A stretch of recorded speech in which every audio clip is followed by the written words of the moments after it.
আসসালামু আলাইকুম। Hello guys, সকলে কেমন আছেন? আশা করি সবাই ভালো আছেন এবং সুস্থ আছেন। প্রিয় দর্শক, আগের পর্বে আমরা আলোচনা করেছি বাংলাদেশ ইসলামী ছাত্র শিবিরের প্রেক্ষাপট নিয়ে। সেই ভিডিওতে বলেছিলাম পরবর্তী পর্বে আমরা বাংলাদেশের আরেক গুরুত্বপূর্ণ ছাত্র সংগঠন বাংলাদেশ জাতীয়তাবাদী ছাত্র দল নিয়ে কথা বলবো। তাই আজকের আয়োজনে থাকছে ছাত্র দলের প্রতিষ্ঠার ইতিহাস, লক্ষ্য ও উদ্দেশ্য, পাশাপাশি বর্তমান রাজনৈতিক প্রেক্ষাপটে তাদের ভূমিকা, এ সকল বিষয় নিয়ে তাদের সম্পর্কে বিস্তারিত একটি সংক্ষিপ্ত আলোচনা করব। চলুন শুরু করা যাক। প্রথমে আসি তাদের প্রতিষ্ঠা ও ইতিহাস সম্পর্কে। বাংলাদেশ জাতীয়তাবাদী ছাত্রদল, সংক্ষেপে ছাত্রদল, প্রতিষ্ঠিত হয় 1979 সালের 1 জানুয়ারি শহীদ রাষ্ট্রপতি জিয়াউর রহমানের উদ্যোগে। এটি বাংলাদেশের জাতীয়তাবাদী দল বিএনপি এর সহযোগী ছাত্র সংগঠন হিসেবে আত্মপ্রকাশ করে। প্রতিষ্ঠার পর থেকেই সংগঠনটি ছাত্র অধিকার প্রতিষ্ঠা, গণতান্ত্রিক মূল্যবোধ চর্চা এবং শিক্ষাঙ্গনে সুস্থ রাজনীতির প্রতিষ্ঠার লক্ষ্যে কাজ করে যাচ্ছে। এবং পরবর্তীতে আসি ছাত্রদলের লক্ষ্য ও আদর্শ।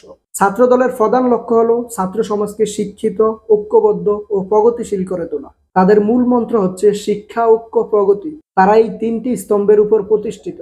তারা বিশ্বাস করে বাংলাদেশি জাতীয়তাবাদের চেতনায় অনুপ্রাণিত হয়ে ছাত্র সমাজকে গণতন্ত্র, স্বাধীনতা ও সার্বভৌমত্ব রক্ষায় কাজ করতে হবে। এছাড়া শিক্ষার্থীদের মানবিক ও নেতৃত্বের গুণাবলীর বিকাশে উৎসাহিত করা তাদের অন্যতম লক্ষ্য। তাদের কার্যক্রম ও ভূমিকা। ছাত্রদল বিভিন্ন সময়ে শিক্ষার্থীদের কল্যাণে কাজ করে আসছে। তাদের কার্যক্রমের মধ্যে উল্লেখযোগ্য হলো শিক্ষা ও ক্যাম্পাস সংশ্লিষ্ট কার্যক্রম, শিক্ষার্থীদের ন্যায্য দাবি আদায়ের জন্য আন্দোলন পরিচালনা, শিক্ষার মান উন্নয়নে বিভিন্ন কর্মসূচি গ্রহণ, অসচ্ছল ও মেধাবী শিক্ষার্থীদের সহায়তা প্রদান। তাদের সামাজিক ও মানবিক কার্যক্রমের মধ্যে উল্লেখযোগ্য হলো রক্তদান কর্মসূচি, দুস্থদের খাদ্য ও চিকিৎসা সহায়তা, প্রাকৃতিক দুর্যোগ ও সংকটে ক্ষতিগ্রস্তদের সহায়তা, মাদক ও অনৈতিক কর্মকাণ্ডের বিরুদ্ধে সচেতনতা সৃষ্টি এবং তাদের রাজনৈতিক অংশগ্রহণ। ছাত্রদল দেশের গণতান্ত্রিক আন্দোলনে সবসময় গুরুত্বপূর্ণ ভূমিকা পালন করে এসেছে। বিশেষ করে 1990 সালে স্বৈরাচার বিরোধী আন্দোলনে তারা সম্মুখভাগে থেকে লড়াই করেছে। বিভিন্ন সময় শিক্ষার্থীদের অধিকার আদায়ের আন্দোলন করেছে। বর্তমান রাজনৈতিক পরিস্থিতিতে ছাত্রদল তাদের আদর্শ প্রতিষ্ঠায় কাজ করে যাচ্ছে। ছাত্রদলের বর্তমান প্রেক্ষাপট ও ভূমিকা।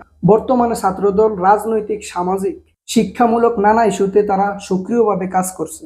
তারা শিক্ষার্থীদের অধিকারের পক্ষে সরব, শিক্ষাঙ্গনে সুষ্ঠু গণতান্ত্রিক পরিবেশ নিশ্চিতের দাবি জানিয়ে আসছে। বিভিন্ন জাতীয় ও আন্তর্জাতিক বিষয় নিয়ে অবস্থান প্রকাশ করছে। এছাড়া সাম্প্রতিক সময়ে বিভিন্ন রাজনৈতিক দমন নিপীড়নের বিরুদ্ধে সোচ্চার থাকা, মানবাধিকার লঙ্ঘনের প্রতিবাদ করা এবং শিক্ষার্থীদের সঠিক নেতৃত্বে অনুপ্রাণিত করা ছাত্রদলের অন্যতম কার্যক্রম হয়ে উঠেছে।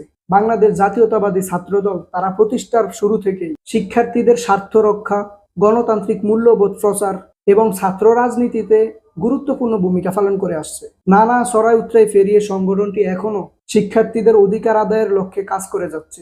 ভবিষ্যতে কিভাবে তারা তাদের কার্যক্রম পরিচালনা করবে এবং ছাত্র রাজনীতির গতিপথ কোন দিকে যাবে তা সময়ই বলে দিবে। প্রিয় দর্শক, এই ভিডিওটি কোনো প্রকার রাজনৈতিক দৃষ্টিকোণ থেকে তৈরি করা হয়নি। এই ভিডিওতে শুধুমাত্র ছাত্র রাজনীতির ইতিহাস ও বর্তমান সংক্ষেপে তুলে ধরার চেষ্টা করেছি। তাই আপনাদের কাছে আমার অনুরোধ, কেউ এই ভিডিওটি দেখে রাজনৈতিকভাবে আঘাতপ্রাপ্ত হবেন না। প্রিয় দর্শক, ছাত্রদলের প্রেক্ষাপট নিয়ে এই ভিডিওটি আপনাদের কাছে কেমন লেগেছে তা অবশ্যই কমেন্ট করে জানাবেন। ভিডিওটি আজকে এই পর্যন্তই। দেখা হবে পরবর্তীতে নতুন কোনো স্টোরির সাথে। সে পর্যন্ত সবাই ভালো থাকবেন, সুস্থ থাকবেন। হ্যালো গাইস ফেসবুক পেজ এবং হ্যালো গাইস ইউটিউব চ্যানেলের সাথে থাকবেন। আল্লাহ হাফিজ।